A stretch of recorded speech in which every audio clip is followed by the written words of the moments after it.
Hello everyone. आज है 9 अक्टूबर और जो आज की करंट अफेयर रहेगी उसके टॉपिक्स हैं यहाँ पे। ठीक है, पहले हम पढ़ेंगे ग्रीन स्टील के बारे में, उसके बाद Lassa fever, quality council of India, poverty and shared prosperity 2022 जो अभी रिसेंट में रिपोर्ट आई उसके बारे में पढ़ेंगे। ठीक है ना, climate risk and index for marine life. चलो स्टार्ट करते हैं। सबसे पहले तो ग्रीन स्टील के बारे में है क्या क्या मायने रखता है हमारे लिए, है ना, इन सब चीज़ों के बारे में पढ़ेंगे। Why news a clean steel sector in eastern India can become essential for country's transition to green steel.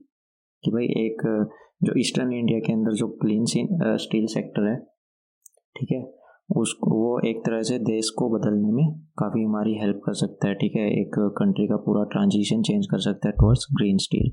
To move towards green steel the petroleum and natural gas ministry, भाई ग्रीन स्टील को की तरफ बढ़ने के लिए जो petroleum और natural gas ministry है उन्होंने एक स्कीम लॉन्च करी थी, एक प्रोजेक्ट लॉन्च करा था जिसका नाम क्या था, प्रधानमंत्री ऊर्जा गंगा प्रोजेक्ट, जो कि कहाँ पे था, ईस्टर्न इंडिया के अंदर 2019 में। To provide gas to all steel plants located in that area, कि जितने भी स्टील प्लांट्स थे उनको गैस प्रोवाइड करी जाए। ठीक है, ताकि जो और जिन सोर्सेज पे पहले कोल के ऊपर चलते थे, मतलब इन चीज़ों से वो एक तरह से हट जाएं। और अगर इनसे हटेंगे तो सीधी सी बात है, कार्बन न्यूट्रल की तरफ हम बढ़ेंगे, है ना, वो इतना कार्बन रिलीज नहीं करेंगे। तो जो भी हमको उससे स्टील प्रोवाइड होगा उस स्टील को क्या बोलेंगे, एक तरह से हम ग्रीन स्टील की, मतलब इसके अंदर कम से कम पोल्यूशन रिलीज हुआ है। What is green steel? Green steel is a manufacturing of steel without the use of fossil fuels, है ना, कि भाई कि बिना किसी फॉसल फ्यूल्स के यूज़ किए हुए हम स्टील का मैन्युफैक्चरिंग करें। This can be done using low carbon energy sources, कि इसको स्टील को बनाने में अगर हम लो कार्बन सोर्सेज, जिन चीज़ों से कार्बन कम से कम निकले, अगर उनका यूज़ करें, लाइक हाइड्रोजन हो गया, कोल गैसिफिकेशन हो गया, इलेक्ट्रिसिटी हो गया, ठीक है, अगर इन चीज़ों को यूज़ करके अगर हम स्टील का उत्पादन करें तो उस स्टील को क्या बोलेंगे फिर हम, ग्रीन स्टील। क्योंकि फिर है ना, उसके अंदर जो कार्बन का रिलीज है वो बहुत ही कम होता है, बहुत ही ज़्यादा कम, और उससे जितनी भी ग्रीन हाउस गैसेज हैं, ठीक है, वो भी कम निकलेंगी और कॉस्ट में भी सस्ता पड़ेगा, और जिससे स्टील की क्वालिटी भी बेहतर होकर निकलेगी। लो carbon hydrogen can help reduce the steel industries carbon footprint.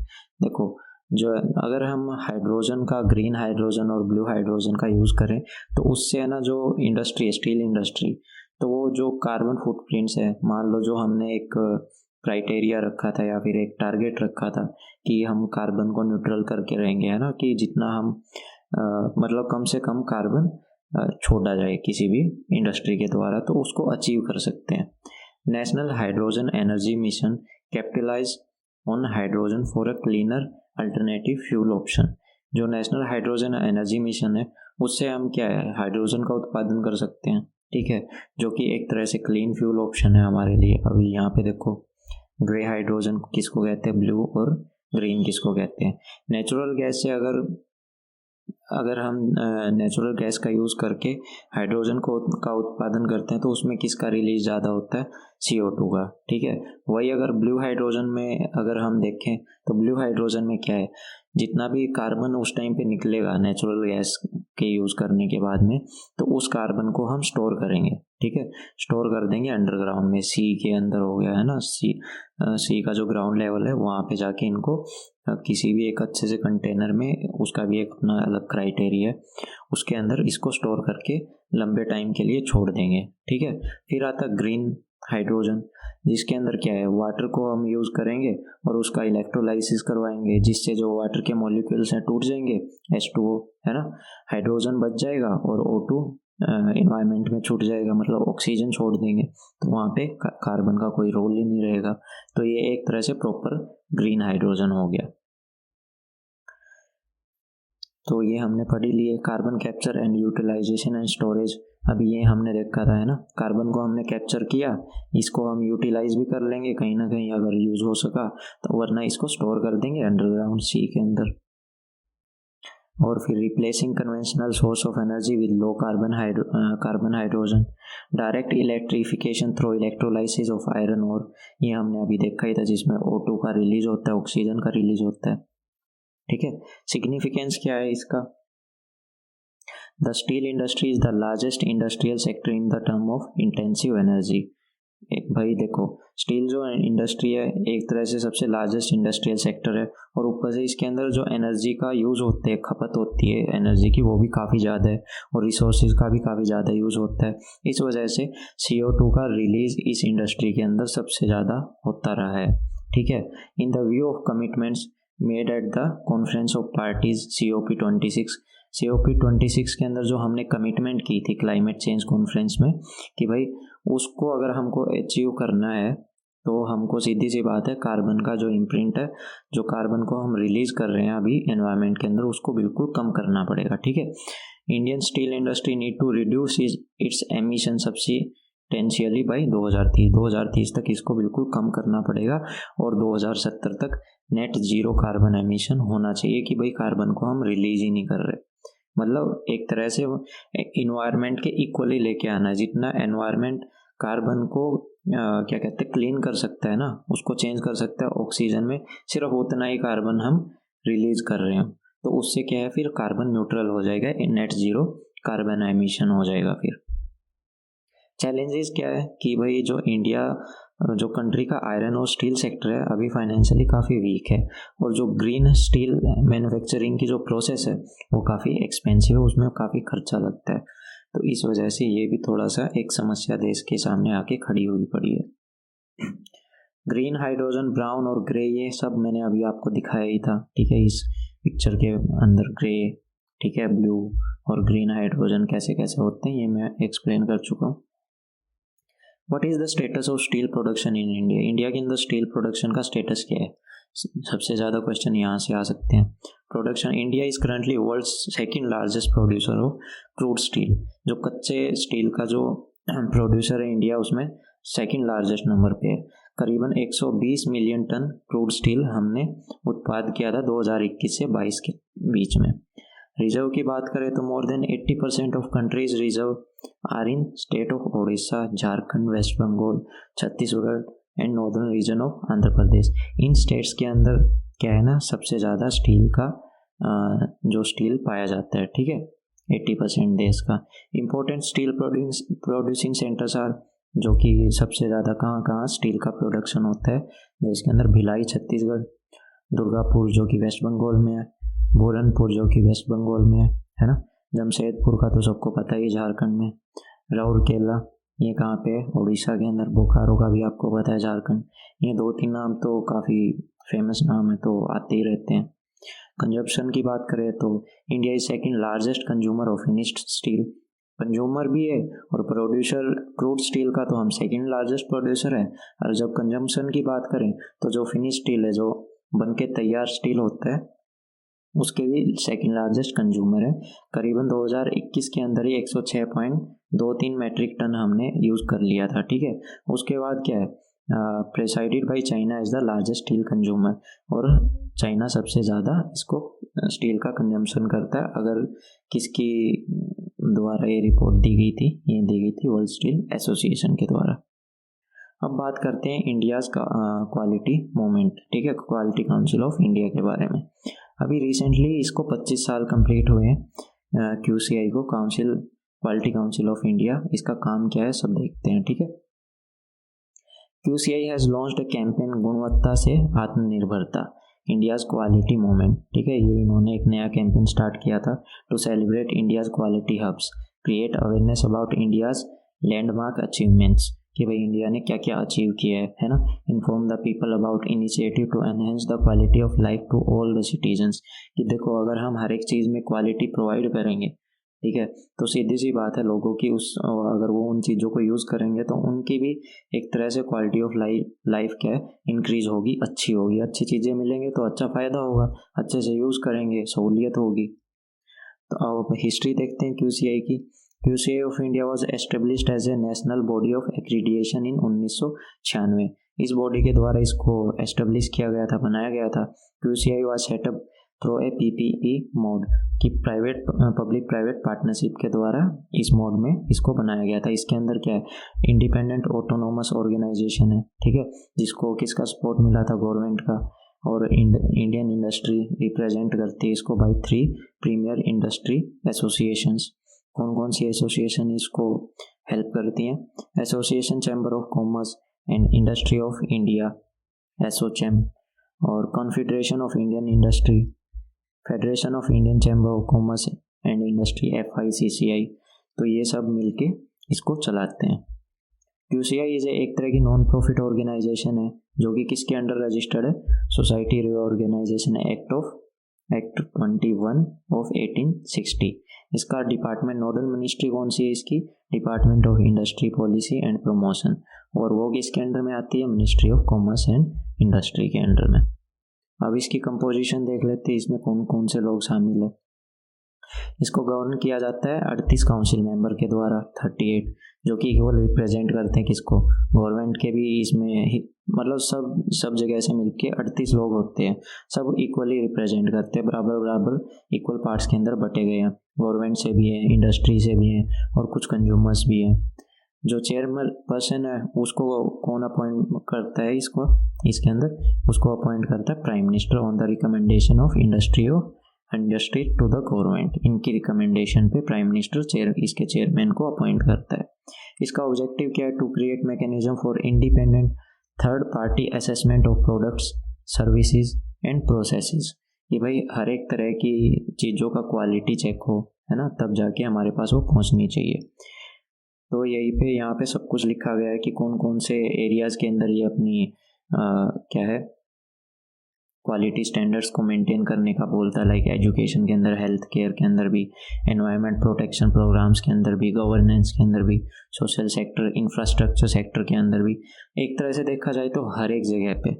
How has India's quality council contributed, India को कैसे इसने कंट्रीब्यूट किया, through transform in the coal ecosystem, ठीक है, कि भाई जो कोल का जो इकोसिस्टम था उसको भी ट्रांसफॉर्म किया, उसके अंदर भी इसने मतलब इतने तरह के क्या कहते हैं चेंज करे, ठीक है, उनकी क्वालिटी को इंक्रीज किया। Quality Council of India has brought quality consciousness into the entire coal ecosystem, and their initiative of QCI has been in spirit of national service because it transformed the way the coal industry perceived quality। मतलब उसमें इतने बदलाव किए, फेरबदल किए कि उसके एक तरह से इन्होंने क्वालिटी काफ़ी इंक्रीज कर दी, जो उनका वर्किंग सिस्टम है उसको भी इंक्रीज कर दिया, और किसी भी तरह की कोई गड़बड़ी भी ना हो, ठीक है। कोलैबोरेशन, इसने किसके साथ में कोलैबोरेट किया, एक कि इसने कोलैबोरेट किया FCI के साथ में, फूड कॉरपोरेशन ऑफ इंडिया के साथ में। Commitment to quality had resulted in better quality of food grains reaching consumers who are mostly under privilege. तो ये क्या है, FCI के साथ में मिलके बेटर फूड क्वालिटी प्रोवाइड करता था, जो भी जिन लोगों को भी वो खाना मतलब पहुंचता था, जो भी कंज्यूमर्स थे, कि भाई सबको बेस्ट क्वालिटी मिले। तो यही इनका काम था। The process of distribution of these food grains was now completely technologically enabled using biometrics. अब जो PDI सिस्टम है, ठीक है, पब्लिक डिस्ट्रीब्यूशन का, कि भाई जो ये फूड ग्रेन्स हैं उनको कैसे मिलते थे, ये बिल्कुल अब एक तरह से पूरा ऑटोमेटिक कर दिया, बायोमेट्रिक कर दिया, कि अंगूठा लगाओ और अपना राशन लेके जाओ under one nation one ration card के सिस्टम के तहत में। और जो बेनिफिशरी है वो कहीं से भी अपना ये जो फूड है जो उसको अलॉट हुआ है वो किसी भी जो ये इन सब के स्टोर होते हैं वहाँ से ले सकता है। One district one product initiative, ये भी इन्हीं के द्वारा, इनका भी इसमें अहम हिस्सा रहा है। QCI has played an important role in one district one product initiative to encourage products from remote areas to find market in India and abroad। कि भाई जो दूर दराज के एरिया हैं वहाँ से प्रोडक्ट उठा के उनको इंडियन मार्केट के अंदर ले जाना और विदेशों तक पहुँचाना, उसमें इसका काफ़ी बड़ा रोल रहा है। और एक तरह से इसने कंट्रीब्यूट किया significantly in GI tagging initiative and in completing the स्वच्छ सर्वेक्षण, उसमें भी काफ़ी मदद करी है। और कितने अलग अलग जो इनिशिएटिव है, like some of the key achievement of QCI include measuring the number of toilet builds under the Swachh Bharat mission, कि भाई उनका भी ये हिसाब रखता था कितने टॉयलेट्स बने हैं स्वच्छ भारत मिशन अभियान के हिसाब से, ठीक है। The quality of electricity delivered to villages, houses constructed under PM Awas Yojana, gas cylinder delivers under Ujjwala Yojana, ठीक है। इन सब का हिसाब किताब ये रखता था। अब बात करते हैं जो क्लाइमेट रिस्क इंडेक्स है किसका, मरीन लाइफ का, जो ओशियंस के अंदर जो जितनी भी स्पीसीज रहती हैं उनके बारे में पढ़ते हैं। उनका जो क्लाइमेट रिस्क इंडेक्स अभी जो रिलीज हुआ है उसके बारे में पढ़ते हैं। Why news recently a new study was published जिसका टाइटल क्या था, climate risk index for marine life which captures the climate risk for nearly 25,000 marine species and their ecosystem. कि भाई 25,000 मरीन स्पीसीज है ना, उनका जो जहाँ पे वो रहती हैं वो जगह आ गई है खतरे में, क्योंकि एनवायरनमेंट चेंज हो रहा है। तो इस वजह से जो उनका इकोसिस्टम था वो काफ़ी बिगड़ता जा रहा है। इस वजह से उनका सर्वाइव कर पाना बहुत मुश्किल होता जा रहा है। The new index lays the groundwork for supporting climate smart approach to managing and conserving marine life. कि भाई जो इनका इस इंडेक्स के अंदर क्या है ना, कुछ ग्राउंड वर्क, ठीक है, मतलब कुछ इंडेक्स ले करे गए हैं जिसके थ्रू क्या है ना, इनको हम मैनेज कर सकते हैं, इनकी जो मरीन लाइफ को क्या है कंजर्व कर सकते हैं। कि भाई एक ऐसा सिस्टम बनाया जाए जिससे इनको बचाया जा सके, इनके ऊपर ज़्यादा नुकसान ना हो। What are the key findings altering marine ecosystem. की भाई इस रिपोर्ट की क्या फाइंडिंग्स क्या है, उनके अंदर क्या क्या निकल के आया है, ठीक है। Warming ocean and climate extremes are driving species into deeper and more northern and cooler locations, altering their behavior and reconfiguring marine ecosystem in radical and unprecedented way। यहाँ पे क्या बोला गया है, जैसे जैसे टेम्परेचर बढ़ता जा रहा है ना ओशियन का ग्लोबल वार्मिंग के द्वारा, ठीक है, ग्लोबल वार्मिंग बढ़ रही है, उससे ओशियंस का टेम्परेचर बढ़ रहा है।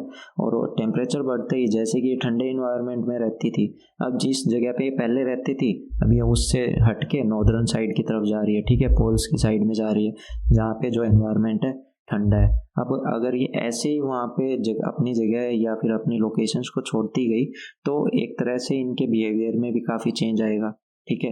नए इकोसिस्टम में नई जगह पे इनको सर्वाइव करने में भी काफ़ी दिक्कतें आ सकती हैं। तो इस तरह की सिचुएशन इंक्रीज होती जा रही है। High emission scenario, in the high emission scenario the global average temperature of ocean will increase by 3 to 5 degree Celsius by 2100। 2100 तक आते आते, जैसे कि 2022 चल रहा है, 2100 आते आते तक 3 से 5 डिग्री टेम्परेचर किसका बढ़ जाएगा, ओशियंस का, ठीक है। अंडर दिस सिनारियो, इस सिनारियो के अंदर करीबन 90% जो 25,000 स्पीसीज है उनमें से करीबन 90% स्पीसीज क्या है, हाई और क्रिटिकल क्लाइमेट रिस्क पे पहुंच जाएंगी, मतलब ख़त्म होने की कगार पे पहुंच जाएंगी वो। The average species is at the risk across 85% of its geographic risk range. मतलब जहाँ पे अभी वो रह रही है वहाँ पे उनको करीबन 85% रिस्क में तो अभी भी आ चुकी हैं वो। सब ट्रॉपिकल और ट्रॉपिकल इकोसिस्टम के बारे में बात करें तो मतलब जो फिशेज पहले जिस एरिया में ज़्यादा मिलती थी अब वो अपने एरिया को छोड़ के कहीं और शिफ्ट होना स्टार्ट हो गई, ठीक है। जिसमें से सबसे बड़ा क्या है, जो टॉप प्रीडेटर हैं, शार्क हो गया, टूनाज होगी, है ना, इनके ऊपर ज़्यादा रिस्क मंडराने लग गया है। ये अब अपनी एरिया को छोड़ने लगी, अगर ये ख़त्म होने लगी तो एक तरह से फूड चेन डिस्टर्ब हो जाएगी, ठीक है, जिससे काफ़ी मैसिव बदलाव आ सकता है हमारी फूड चेन के अंदर भी और ओशियन इकोसिस्टम के अंदर भी। अब बात करते हैं लो इनकम नेशन की। Under high emission climate risk for fish species such as cod और lobster are constantly greater with territories of low income nation. जो लो इनकम नेशन है वहाँ पे जो ये लॉबस्टर हो गया या जितने भी फिशेज होगी ये हायर रिस्क पे हैं, क्योंकि जो लो इनकम नेशन है ना वहाँ पे क्या है, कार्बन फुटप्रिंट ज़्यादा है, मतलब कार्बन ज़्यादा रिलीज होती है। तो वहाँ का जो टेम्परेचर क्या है, टेम्परेचर किस पे बढ़ेगा, एक तरह से वहाँ का उस एरिया का ज़्यादा टेम्परेचर बढ़ेगा। चाहे उसके पास में समुंदर लगता है उस समुंदर का भी टेम्परेचर ज़्यादा बढ़ेगा, तो वहाँ की जो फिश है वो भी माइग्रेट करेंगी दूसरी जगह पे, है ना। और दूसरी जगह पे माइग्रेट करेंगे तो सीधी सी बात है देश की इनकम में भी कमी आएगी। और ऊपर से कुछ लोग क्या है ना जो समुंदर की बाउंड्री के पास में ज़्यादा रहते हैं वो सबसे ज़्यादा फिशेज पे ही अपनी न्यूट्रिशनल नीड्स के भरोसे रहते हैं कि भाई वो ज़्यादा फिशेज को ही खाते हैं जिससे उनकी बॉडी की जो न्यूट्रिशन है उनकी पूर्ति होती है। तो यहाँ पे यही बोला गया है अगर ऐसे चलता रहा तो जो फिशेज का जो नंबर है वो सी शोर एरिया पे कम होता जाएगा और वो अपनी जगह छोड़ती जाएंगी, और लो इनकम नेशंस के लिए ये बहुत बड़ी बात हो जाएगी। तो वही यहाँ पे लो एमिशन सिनारियो जो हमने अभी रिसेंट में पढ़ ही लिया, ठीक है, यहाँ पे ये पढ़ लिया, वही बात कही गई है, 1 से 2, 2 से 3 टेम्परेचर गिर जाएगा और उससे फिर 98% समथिंग जितनी भी मरीन लाइफ है वो डिस्टर्ब हो जाएगी फ्यूचर के अंदर। अब सजेशन क्या दिए गए हैं इसको ठीक करने के लिए? Choosing a more sustainable path that prioritise climate mitigation will lead to a clear benefit for ocean life and people. कि भाई एक तरह से हमको सस्टेनेबल पाथ चूज करना पड़ेगा जहाँ पे क्लाइमेट को भी नुकसान ना हो और हमारा भी फायदा हो, और उसकी वजह से फिर क्या है, सब कुछ बैलेंस में चलेगा, एनवायरनमेंट भी बैलेंस में चलेगा, क्लाइमेट वगैरह सब स्पीसीज बैलेंस में चलेंगी और सब यहाँ पे अच्छे से सर्वाइव कर सकते हैं। और इसके लिए हमको क्या है, जो हमारी एमिशन है, जितना हम पोल्यूशन को रिलीज करते हैं उसको हमें बिल्कुल रिड्यूस करना पड़ेगा, ख़त्म करना पड़ेगा। अगर वो ख़त्म नहीं हुआ ना, एक दिन हम ख़त्म हो जाएंगे, ये तो डेफिनेटली श्योर है। तो यही था इसके अंदर। अब बात करते हैं poverty and shared prosperity 2022 report, ठीक है। इसके बारे में देख सकते हो कि देश के अंदर कितनी गंदी गरीबी फैली हुई है। Recently, the World Bank released a report titled Poverty and Shared Prosperity 2022 Correcting Course। ये इस रिपोर्ट का नाम था, किसके द्वारा रिलीज करी गई? वर्ल्ड बैंक के द्वारा इसको रिलीज करा गया। ध्यान रखना यही क्वेश्चन आते हैं। What are the findings of reports? जो ये फाइंडिंग है ना रिपोर्ट की, ये बेसिकली आपको हेल्प करेंगी कहाँ पे? मेंस का आंसर लिखने में। Global poverty reduction has been showing down since 2015 से है ना, पूरे वर्ल्ड के अंदर गरीबी कम होती जा रही थी। लेकिन जो ये कोविड पेंडेमिक आया था और उसके बाद में यूक्रेन के अंदर ये यूक्रेन और रशिया की जो लड़ाई स्टार्ट हो गई, इससे सिचुएशन उल्टी पड़ गई, ठीक है। या तो कम हो रहा था, फिर से वो इंक्रीज होना स्टार्ट हो गया। पहले 2015 तक तो एक तरह से देखा जाए तो उस टाइम पे आधे से भी ज़्यादा ख़त्म हो चुकी थी पॉवर्टी, लेकिन इन दो सिचुएशंस ने इसको फिर से बढ़ा दिया। जो people living below the poverty line, अब उनके बारे में बात करते हैं। 2020 अकेले के अंदर the number of people living below the extremely poverty line rose by over 70 million. कि भाई जो ये BPL लाइन जो होती है, बिलो पॉवर्टी लाइन, उसके अंदर है ना एकदम से काफ़ी ज़्यादा लोग शामिल हो गए, मतलब इतनी गरीबी एकदम से बढ़ गई। करीबन 2020 अकेले के अंदर 70 मिलियन लोग बिलो पॉवर्टी लाइन के नीचे चले गए थे। ये एक साल के अंदर सबसे बड़ा इंक्रीज था 1990 के बाद में। Given current trend 574 million people, nearly 7% of world's population, करीबन 7% जो वर्ल्ड की पॉपुलेशन है, 574 मिलियन लोग, वो अभी भी डेली का जो उनका $2.5 से कम उनको अपना वो क्या है ना गुजर बसर कर रहे हैं, इससे भी कम रुपए में। मतलब एक तरह से इंडिया के अंदर अभी करंटली डॉलर का क्या रेट चल रहा है? अराउंड 80-81, ठीक है। तो मतलब देख सकते हो 160 या फिर 180 रुपये तक का, उससे भी कम उनको एक दिन का मिल रहा है। इतनी गरीबी यहाँ पे फैली हुई है, ठीक है। और सबसे ज़्यादा कहाँ पे है? अफ्रीका के अंदर। राइज इन इनइक्वालिटी, पेंडेमिक और लड़ाइयों की वजह से इनइक्वालिटी भी बढ़ गई। वेल्दिएस्ट लोगों के पास में क्या है ना, मतलब जो पहले ज़्यादा अमीर लोग थे, ठीक है, वो उनकी भी जो वेल्थ थी उसके अंदर भी 20% की कमी आई है। और जो पुअरेस्ट थे उनकी इनकम में भी करीबन 40% की कमी आई है।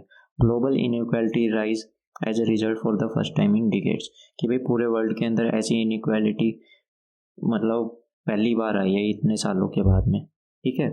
सजेशन क्या है कि भाई नेशनल पॉलिसी बनाई जाए जो कि हेल्प कर सके किसी भी ये गरीबी को मिटाने में, और पूरा वर्ल्ड को मिलके इसमें कोऑपरेट करना पड़ेगा, तब जाके इन चीज़ों को के ऊपर काबू पाया जा सकता है, ठीक है। और ये जो बड़ी बड़ी सब्सिडीज़ देते हैं ना, मिनिस्टर्स दे देते हैं वोट बैंक के चक्कर में कि भाई इस चीज़ पे भी सब्सिडी दे देंगे, इन चीज़ों से क्या है ना, देश के अंदर पैसे की कमी होती है, और वो फिर आगे इन टर्म्स ऑफ फ्यूचर के अंदर हम देखेंगे ना, उसका जो हर्जाना है ना बहुत महंगा पड़ता है हमको, ठीक है। देश की आर्थिक स्थिति खराब होती जाएगी, ज़्यादा से ज़्यादा सब्सिडी देते जाएंगे तो पैसे भरने तो पड़ेंगे, भरेगी कौन? गवर्नमेंट भरेगी सब्सिडी के, और गवर्नमेंट किससे लेगी? टैक्स बढ़ाएगी, टैक्स के कौन देगा? हम लोग देंगे। तो मतलब एक तरह से है ना, ये दोहराई मार पड़ती है हमको। तो सब्सिडीज़ के ऊपर निर्भर नहीं रहना चाहिए। देश को ये चीज़ें बिल्कुल कम ही करनी चाहिए, जितना हो सके इनके ऊपर रिलायबल नहीं होना चाहिए। Focus on long term growth, कि भाई हमको सबसे ज़्यादा इन्वेस्टमेंट किस में करनी चाहिए? एजुकेशन के अंदर करनी चाहिए, R&D के अंदर करनी चाहिए, रिसर्च और डेवलपमेंट के अंदर, इंफ्रास्ट्रक्चर प्रोजेक्ट्स के अंदर, जो कि आगे इन फ्यूचर में हमको काफ़ी हेल्प करेंगे। अगर बच्चा पढ़ा लिखा होगा तो कुछ ना कुछ करके खा पी मतलब अपना पढ़ाई वढ़ाई करके एक अच्छी एजुकेशन के थ्रू अपना गुजर बसर अच्छे से कर सकता है। तो एजुकेशन के बिना आप आगे बढ़ ही नहीं सकते, ठीक है। सबसे ज़्यादा एजुकेशन और हेल्थ सेक्टर के अंदर हमको इन्वेस्ट करना चाहिए। हेल्थ सेक्टर का तो हमको पता ही लग गया, जो कोविड के टाइम पे क्या हालात हुए थे। तो सबसे ज़्यादा ज़रूरी एजुकेशन और हेल्थ सेक्टर के अंदर हमको इन्वेस्टमेंट करनी चाहिए, ठीक है। मोबिलाइज और domestic revenue without hurting the poor. तो यहाँ पे यही बोला गया है कि जो डोमेस्टिक रिवेन्यूज़ निकाले जाते हैं, टैक्स लिया जाता है, वो इस तरह से लिया जाए कि उससे जो गरीब लोग हैं ना, उन पे ज़्यादा मार नहीं पड़े, ठीक है। एक प्रॉपर्टी टैक्स और carbon tax can help raise the revenue without hurting the poorest. Property tax, property कौन खरीदेगा? अमीर लोग खरीदेंगे, ठीक है। कार्बन टैक्स मतलब जो बड़ी बड़ी कंपनियां जितना भी कार्बन एमिशन करती हैं, उनसे आप रेवेन्यू जनरेट करो, टैक्स लो। तो उससे फिर क्या है, वो इन फ्यूचर अपनी कार्बन फुटप्रिंट्स को भी घटाएंगी और देश को दोनों तरफ से फ़ायदा हो। वरना एक तो टैक्स देंगे और इन फ्यूचर उसको कमी भी करेंगे, ठीक है। तो इन्वायरमेंट को भी फ़ायदा और गरीब लोगों को भी फ़ायदा। तो इस तरह से चीज़ें यहाँ पे बताई गई हैं। अब देखते हैं कि इंडिया की पॉवर्टी के अंदर क्या हालात हैं। वर्ल्ड बैंक के अकॉर्डिंग जो पेपर पब्लिश करा गया था, poverty has declined over the last decade but not as much as previously thought. कि भाई देखो, जो पॉवर्टी गरीबी घटी तो है, लेकिन उतनी नहीं घटी जितनी हम लोग सोच रहे थे, ठीक है। Poverty in India was 12.3 points lower in 2019। 2019 के अंदर कितनी कम हुई? 12.3%, ठीक है। अगर कंपेयर करें 2011 से, जिस टाइम पे पॉवर्टी कितनी थी, करीबन 22.5%, और 2019 के अंदर कितनी रही फिर? 10.2%, मतलब 12.3% ख़त्म हो गई थी। Poverty reduction was higher in rural areas. गाँव के जो एरिया है ना, उनके अंदर सबसे ज़्यादा कमी आई है पॉवर्टी के अंदर। जबकि कितनी कमी हुई है, ठीक है, करीबन 26.3% थी 2011 के अंदर, और 21 के अंदर कितनी होगी? 11.6। और अर्बन एरिया, शहरी देश, जो शहरी एरिया है, जितने भी शहर है, वहाँ पे कितनी ख़त्म हुई है? 14.2 से आ गई 6.3 के अंदर। पॉवर्टी एस्टिमेशन देखें तो किसके द्वारा एस्टिमेट किया जाता है देश के अंदर? नीति आयोग। नीति आयोग का ये काम है, ठीक है। वो किसको काम देती है? डेटा कैप्चर करने के लिए national sample survey office under ministry of statistics and programme implementation. ये इस मिनिस्ट्री के अंडर आता है नेशनल सैंपल सर्वे, जो सर्वे करके डेटा को इकट्ठा करता है और किसको देता है? नीति आयोग को। इसके द्वारा क्या क्या मेजर्स लिए गए, ठीक है, इनकी गरीबी को मिटाया जाए।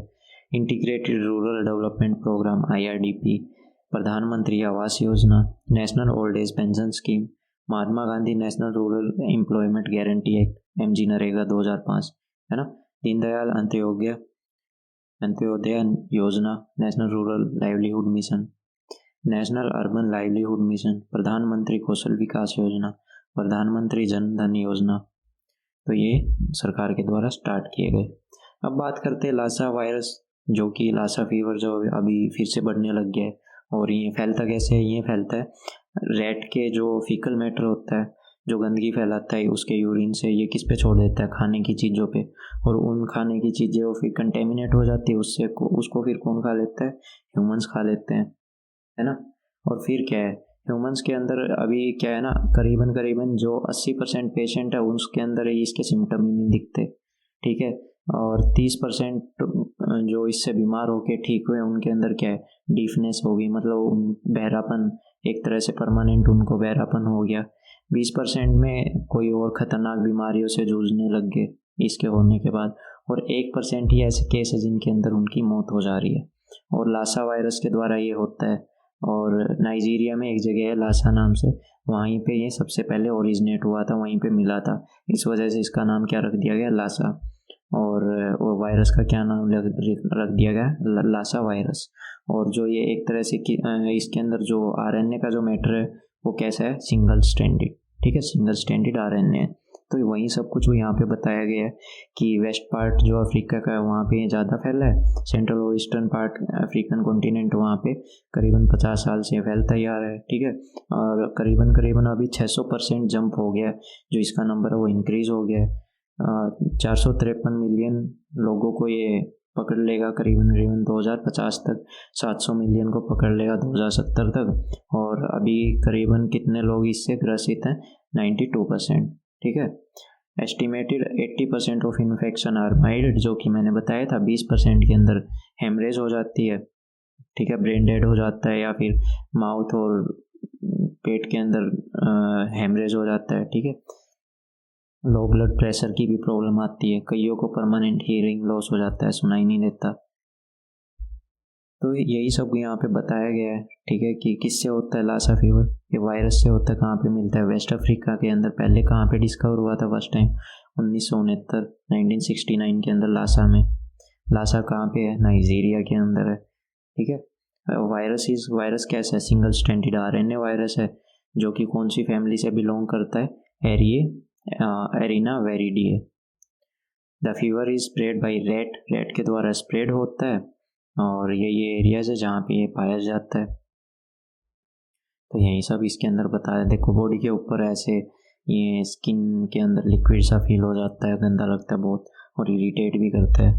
तो ये ऐसी हालत हो जाती है, और इस इंसान के द्वारा, ये जो प्राणी है ना, इसके द्वारा ये फैलाया जाता है। ट्रांसमिट कैसे होता है, a person can become infected by if they come in contact with household items of food that are contaminated with urine or fecal matter of infected rat। मतलब एक तरह से जूनोटिक डिजीज़ है। और इन्फेक्टेड फूड, अगर मान लो कोई भी ऐसा फूड है जिस पे यहाँ इसके यूरिन या फिर फीकल मैटर के पार्टिकल्स डिपॉजिट है और इंसान ने उसको खा लिया, तो वो उससे ग्रसित हो जाता है, ठीक है। और हाँ, ये रेयरली फैलता है, मतलब अगर किसी भी बीमार इंसान के कांटेक्ट में अगर आप आ जाओ, या उसके बॉडी फ्लूइड्स के कांटेक्ट में आप आ जाओ, तो इतना चांसेस नहीं है कि आपको हो पाएगा। इसके सिम्टम क्या है, कम फीवर रहता है, थकावट रहती है, वीकनेस होती है, हेडेक होता है, ठीक है। कईयों में तो ब्लीडिंग भी हो जाती है, उनको सांस लेने में दिक्कत होती है, उल्टियाँ हो जाती है, ठीक है, गले में दर्द होना, बैक में दर्द होना, इस तरह की प्रॉब्लम्स सामने आई है। डेथ हो जाती है करीबन जब अगर मल्टीपल ऑर्गन फेलियर हो जाए बॉडी के अंदर, तब। इसका ट्रीटमेंट की बात करें तो एंटीवायरल ड्रग जो कि रिबावायरिन नाम से है, वो इसमें काफ़ी इफ़ेक्टिव अभी के रूप में, मतलब अभी के टाइम में आ रही है, तो उसी का यूज़ किया जा रहा है। अभी तक करंटली इसकी कोई वैक्सीन नहीं है, कि भाई लासा फीवर की कोई वैक्सीन नहीं है जिसको लगा के इसको ख़त्म किया जा सके। तो ये थी आज की क्लास, कैसी लगी ज़रूर बताइएगा, ठीक है। इसकी PDF आपको मेरे टेलीग्राम पेज पे मिल जाएगी, जिसका लिंक आपको डिस्क्रिप्शन बॉक्स के अंदर मिल जाएगा। कोई सजेशन हो, कोई सुझाव हो, कोई गलती की हो, तो प्लीज़ मेरे को कमेंट सेक्शन में बताइएगा। ये थी आज की क्लास, थैंक यू।